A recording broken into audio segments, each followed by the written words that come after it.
and then we went back to Graceland. I went upstairs and I washed and dried his hair for him. And we talked in the bathroom.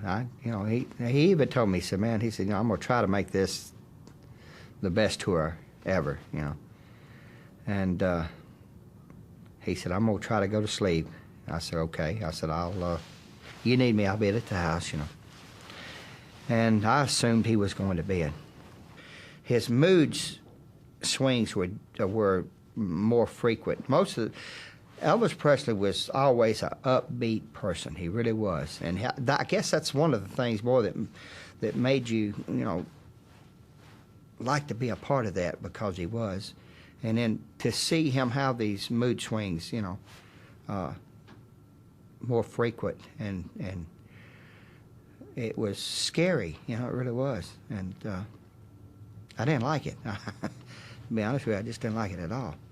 I would say that Elvis started slipping after he accomplished that feat of the 1.5 billion people watching him live from around the world on that satellite show. From that point on, I would say it was just a slowly slide. No up and down, just slowly slide. I tried not to let his moods a lot of times affect my moods. If I did, we were both in the pits of hell at that time, literally. And so therefore, when I thought he was down, I was going to try to be up. And when he was up, I was automatically up. I was in tune to him. But it was difficult. It was hard, and you want to just say, God, man, come on. It's not too late, Get a grip in your life, and get away from the drugs, Don't use them. You don't have to. And take a little time off. Nothing's that impressive. You don't owe anybody anything. If you get rid of me tomorrow, and I told him that, and I meant it from the bottom of my heart, if you get rid of all these guys, they will understand. And if they don't, they were not your friends to start with. But take some time off. And he'd just look at me and say, I can't. I owe too much to too many people. We lived a wild and fast life in those matter of years that he was on Earth. So, like that song, he did it his way. I'm not giving the song any credit, but I wish he would have changed and did it our way, but he did it his way. We could talk to him at times. He'd sit and agree. He'd say, yeah, I'm going to change my life. Yeah, I'm not ready. I'll do it when I'm ready to do it. And we all had that hope because the last vacation in March of 1977, we all went to Hawaii. We had a great time. He was in a great mood. He was out there on the beach having a good time. He was overweight at the time, but he was smiling. We thought, hey, this is a good chance. He cleaned his act up for about 30 days or more. But then all of a sudden, boom, right back again. At Graceland, Elvis now faced the grind and rigors of yet more performances, with the backup of his friends.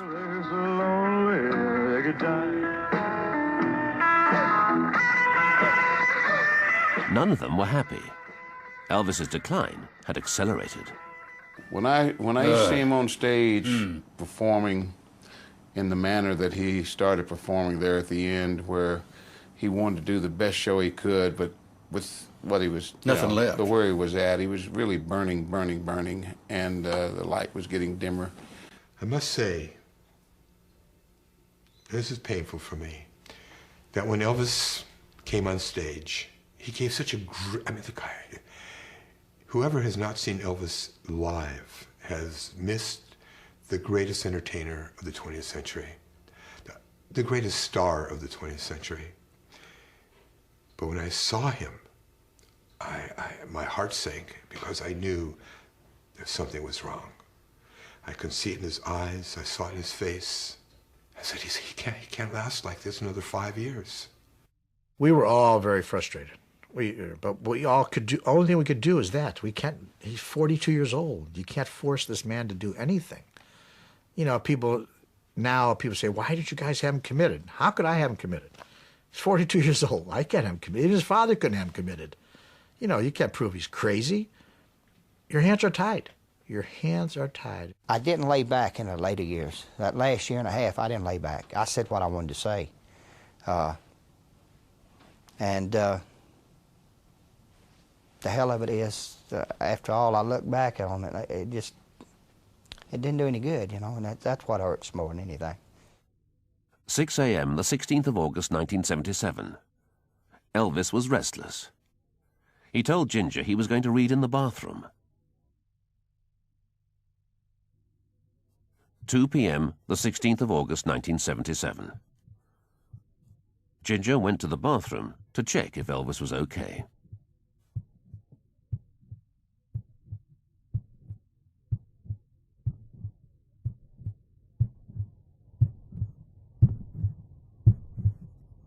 Got up the next day, came to the house about 12 noon, this is the 16th, and about 2 o'clock, the phone rings, intercom, and one of the maids picks up the phone, and it's Ginger.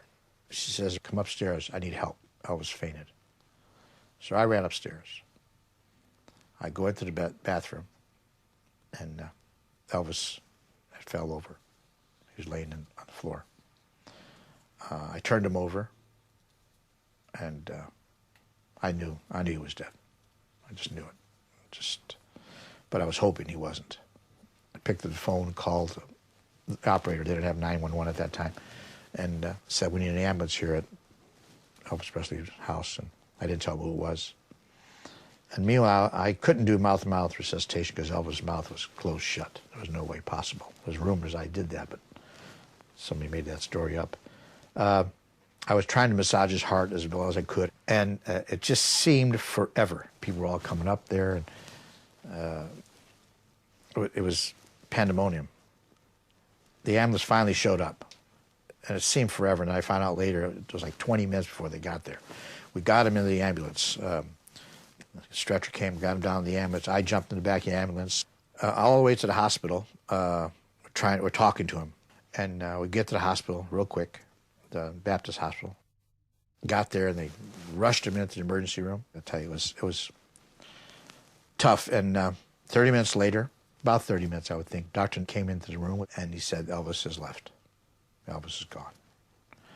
And we all broke down, and we all hugged each other, and it was, very emotional time, naturally. We were, still in a state of shock, even when you think about it. We never thought this could ever happen. I go to Graceland.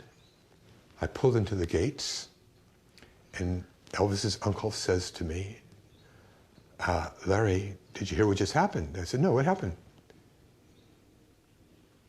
He said, Elvis just died. Well, wait a minute, what did you just say?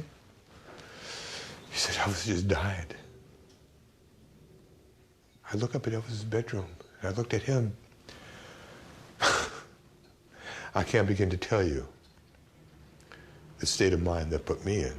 About 1:30 or 1:45, the phone rang, and it was my cousin Patsy, who is Elvis's double first cousin and my first cousin. So she had called out there, and she said, "Oh my God," she said, "Elvis is dead."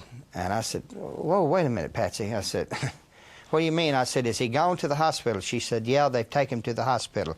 I said, "He's been, in the hospital before." I said, he'll be all right." She said, "No." She said, "He's dead." There was a PR guy from the hospital was there with me.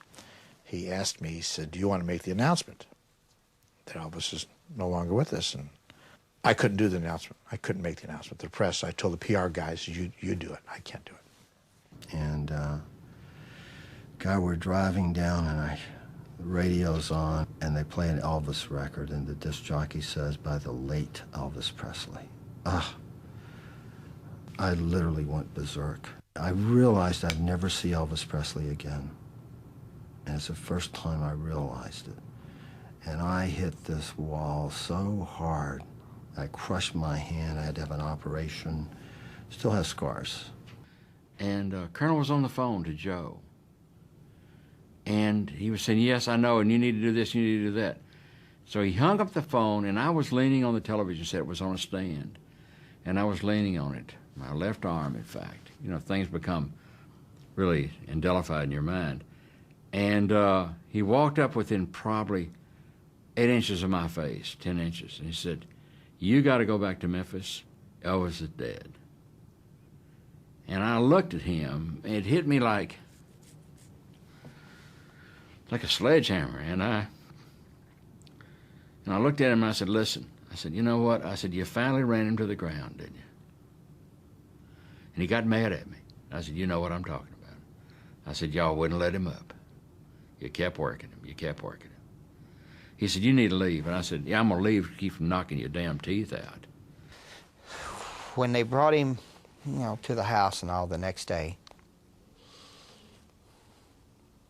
I had some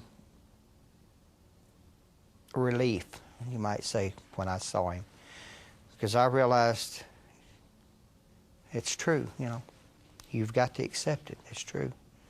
Whereas before I could believe, that he was just sick, in the hospital. I was just hearing what they wanted to tell me. But when you see the real thing, then you know it's there, and you got to deal with it. I got into the house, and there is a group. A lot of the guys are there, and there's little Lisa Marie walking around saying, "My daddy is dead. My daddy is dead." Vernon, his father, sitting in a chair. He said, "Larry, Larry," and I run over and I collapse into his arms. What am I going to do? What am I going to do, Larry?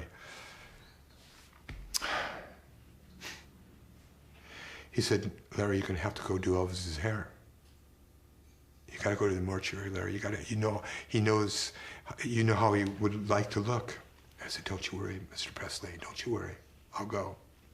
And I would have never, ever thought he would have died. We all talked about it, but he's too strong. He was too strong of a person, we said. He's going to change his life. And he didn't. It was tough. It got to a point where a lot of guys didn't want to talk about it. I think that he had so much to give. And here it is, he hits the floor and died by himself. And I think that's horrible. I think that, nobody wants to die. And nobody wants to, especially die alone, I don't think. It'd have been so nice if we all could have been around him. But, as it was, he fell forward on the floor and died. It's horrendous. I was led by these police officers into a brick building that was very cold, very dark. It was a long corridor. I walked down this corridor, and all I could hear was my heart beating, thumping, boom, boom, boom. And I stopped in my tracks because I saw what was in the other room. There was a table. I saw a body on the table with a sheet. I walked into the room. There was Elvis. I walked up to him. I stood right by his head on this side. Charlie Hodge stood on the other side. There was a few morticians in the room. And there was a silence for a long period of time. I just looked at that face, that beautiful, magnificent face. Now I had to do his hair. And the next shock kicked in. We were off tour for 6 weeks. We had a hiatus period. There was a regrowth, half an inch, so. All white hair. I didn't bring my dyes with me. I'm thinking, oh my God, what am I going to do now? There was a lady there, and I said, "Do you have your mascara with you?" And she did. It was a little black, thank God, mascara. It was a little teeny brush. So I smeared it all around, blended it into his black hair that we dyed black, and it worked. It took me a good 45 minutes to an hour just to prepare his hair, because first of all, Elvis was lying horizontally. His life force left the body, so there was nothing there. So I had to work on it, which I did. At a certain point, the morticians who were applying makeup to his hands and his upper body like they do, they pulled the sheet down. And Charlie Hodge screamed. He said, "What the hell are you, how could you do that in front of us?" So the crisscross autopsy scars. They covered it back up. And over the years, you know, the big story, Elvis might be alive. Oh, how I wish that was true. I worked on his body. And I've worked on his body thousands of times. It was Elvis Presley. That's it. There's no doubt about it. And memories just started cascading down. Memories of the first night that I met Elvis, telling me how I must have been plucked out of the millions and millions of lives to be Elvis. There has to be a reason. And things of the last 13, 14 years. It was so unbelievable, so surrealistic. At a certain point, I thought, no, wait a minute, this isn't real. He's sleeping. He's going to open his eyes.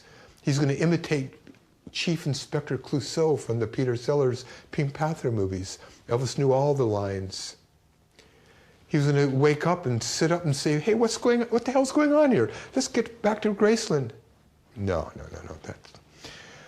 I understood exactly what was happening. I understood this is the corpse of Elvis Presley. And his life force, his soul is not in that body anymore. Vernon Presley, Joe Esposito, and a few of the guys, Jerry Schilling and a few others, we walked up to see Elvis for the very last time, because now he's going to be interned. Someone took his TCB ring off, and the lid of the coffin is coming down.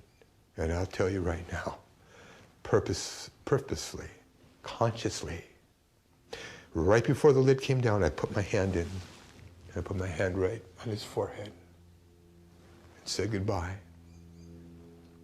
And I wanted to be the last person to touch him.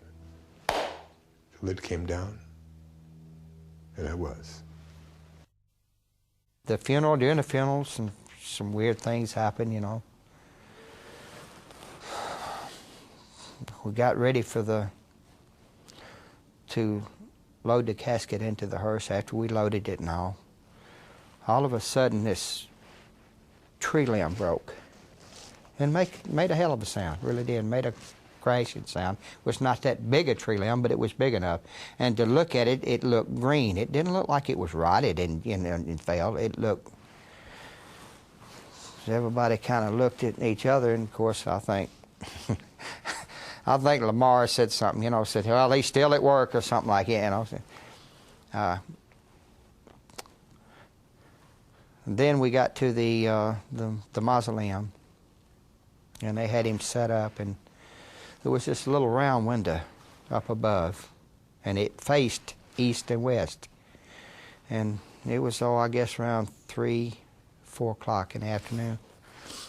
And when the sun finally came over, where the wood separates the panes, there was 4 of them, it threw this pretty across that casket you've ever seen. Of course, I can't tell you the cold chills that run across my body, you know, from the thought. You know, my best friend is dead. No matter what you want to say, that's the biggest loss to me I've ever had. And we can say he had a good career, we can say this, we can say that, but the guy's dead. It was that rocket ride with Elvis that we went through.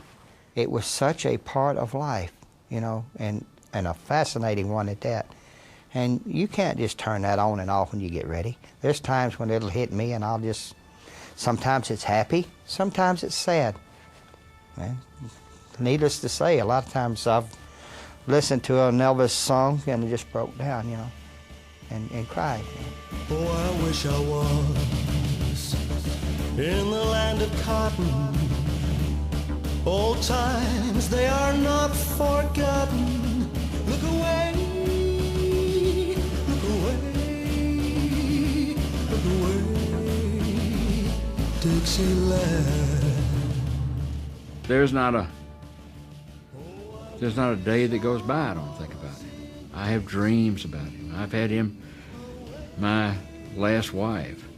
One night I just jumped up in the bed, sitting straight up. Elvis said, Holly, Lamar. And I heard him, and he woke me up. I mean, I heard his voice like he was right next to me. And I was in a cold sweat. She said, "What is it?" I said, "He just hollered at me." And every day it goes on.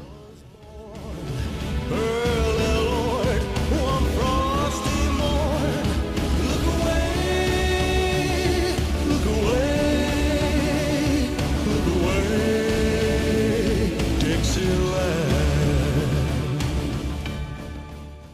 I still get very pissed off about it. You know, it took a while. I didn't get pissed off right away. I was too hurt, too confused, too frustrated over not being able to do anything to stop it. And I get pissed off with the people that helped contribute to it. But I get pissed off at Elvis. He was a smart man. He knew what he was doing, but he denied it. Maybe he really couldn't see any way out of changing. He mentioned it to Billy, his cousin. Billy told me that last year when we weren't around. That he mentioned to him that, you know, maybe he did sometimes take a little bit too much medication.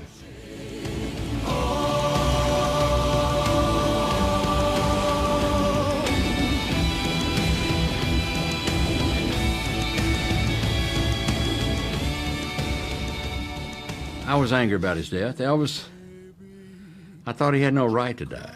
I thought he had no right to die at that age. I think that he left too much on the table. If anybody ever left too much on the table, Elvis did. Bound to die,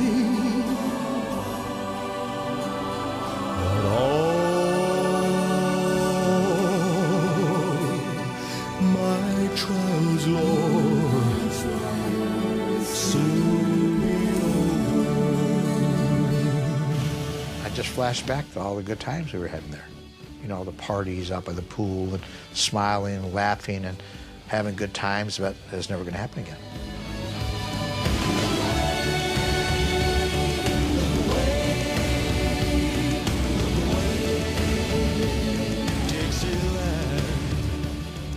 I spent about 20 years trying to make up for it after Elvis died, make up for all the things that I didn't do with my family when I was taking those pills and when I was with Elvis. I'm not very proud of those things. But that was the way of life we had. It was the mentality that Elvis really set, and of course we didn't have to go along with it, but we did, is that the life it belongs to the guys and not the wives. And he excluded the wives a lot in what we did, but that's really no excuse for me.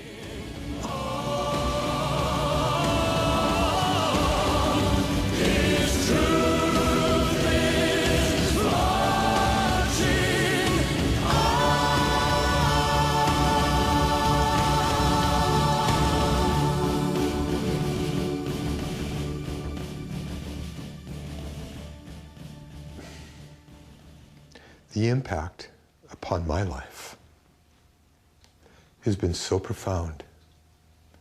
Not just meeting Elvis and working for him and having the unique relationship that I did have with him, but his death.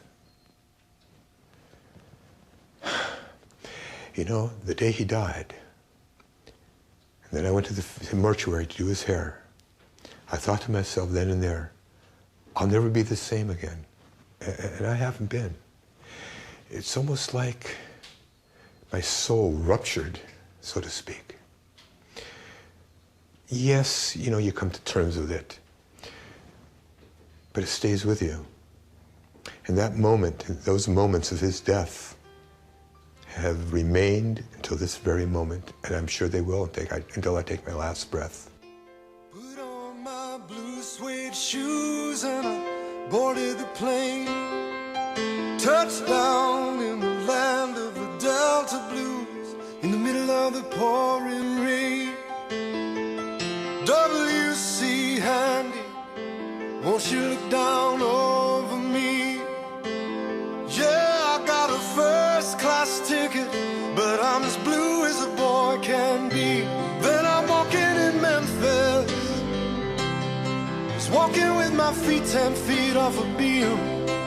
Walking in Memphis, but do I really feel the way I feel? Saw the ghost of Elvis on Union Avenue. Followed him up to the gates of Graceland, and I watched him walk right through. Now security, they did not see him, they just hovered around his tomb. But there's a pretty little thing waiting for the king down in the jungle room. When I was walking in Memphis, I was walking with my feet 10 feet off a beam.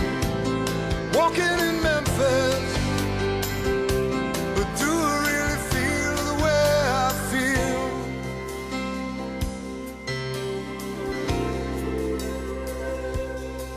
They've got catfish on the table, they've got gospel in the air, and Reverend Green, be glad to see you when you haven't got a prayer.